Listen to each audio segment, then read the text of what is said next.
Corla. I welcome the opportunity in speaking on the bill. First of all, Minister, I support the bill. I think it's important that we put it into law as soon as possible and give the opportunity.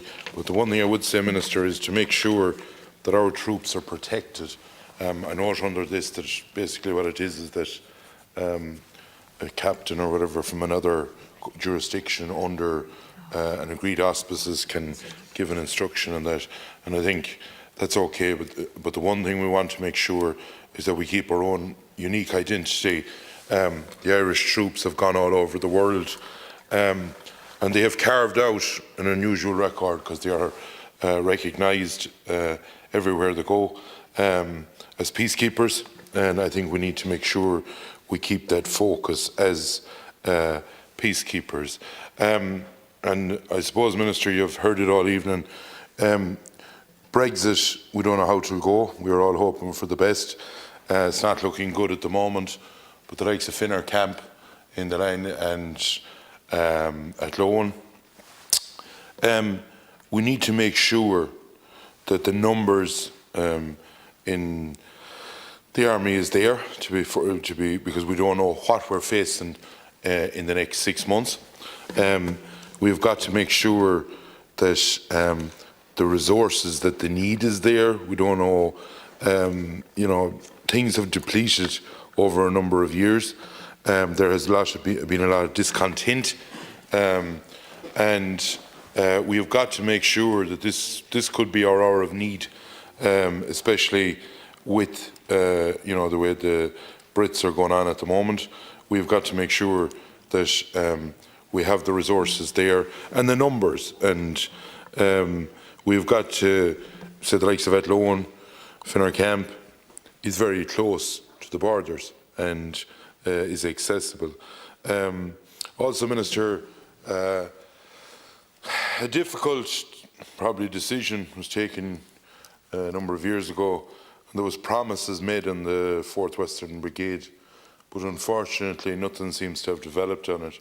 And I think Athlone, being it in the middle of Ireland, I think resources needs to be put into it.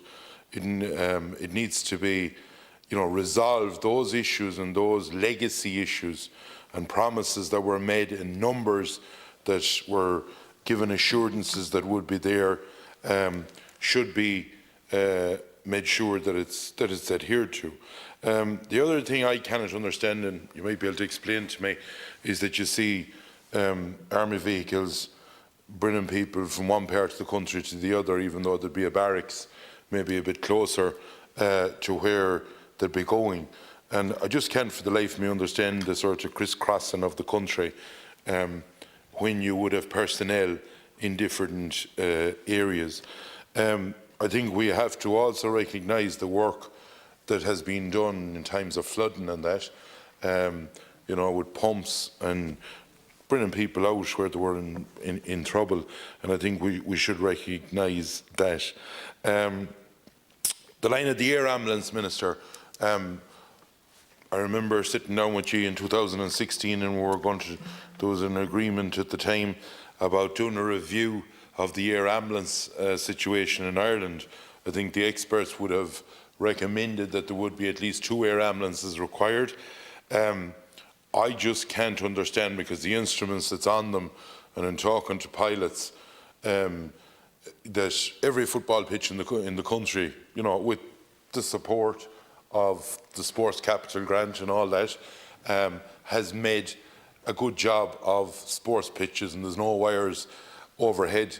And I can't understand how we haven't the coordinates that you can punch them in and make sure that we can actually fly them at night, because there are parts of the country that, we talk about the golden hour in the line of health, in the line of stroke, but for people that also get heart attacks, there's that golden hour in parts of Roscommon, parts of East Galway, parts of Mayo, and in other parts of the country. It's not just there. There is deficit in how quick an ambulance can get to you, and that hour is crucially important to make sure that maybe somebody's life is saved. Also, look at it, I listened, with interest, and I was at the chair 4 months ago. They were talking about problems with staffing numbers in the line of the air ambulances. But I would have been aware, and the previous minister was aware of it, of people that had longer flying hours than most people in this country, that had gone away from the Air Corps or the Army, and had looked to come back then after X amount of years with serious amount of experience. But it was going on and on and on and on, and things weren't being, basically, on one hand we were saying we had a shortage, and on the other hand we weren't bringing people in or putting them through the paperwork. I saw there was different types of paperwork allegedly lost 3 or 4 times, and I think we need to make sure that if we, that we're proactive and make sure that we have the number of people that we need to fly those air ambulances. In the line of wages and conditions, Minister, it is vitally important. They haven't the luxury of many other groups around this country that you can go out on strike or whatever, but they haven't that luxury, and they have representative body for them. But I think we need to make sure that they are treated right, that they can earn a genuine living, and that they're not struggling to rear families. And we must realise, these people make huge sacrifices, go for 6 months out of the country to represent our country in other places.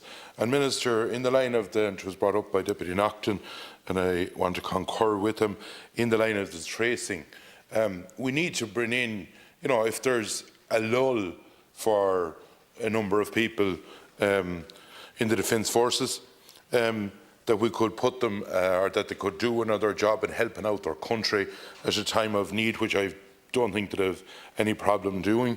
I think that we need to be looking at those things. I got a phone call on the way up today, a youngster, a week ago, they were tested and they haven't got a result.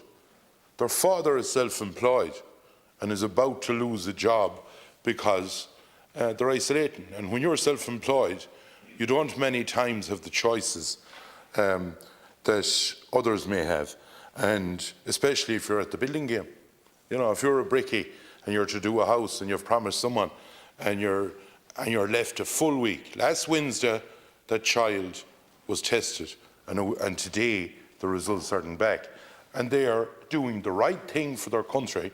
That family is making sure that they're in isolation, but they're not being, the answers aren't being given. And that's why, if it would help, I think we should be, looking outside the box and making sure that in the line of contact tracing, if there may be opportunities there. But in general, Minister, I support the bill. I'm not going to stay talking about it all night, and I'll leave it at that. Gurmagut, Lescan Carla.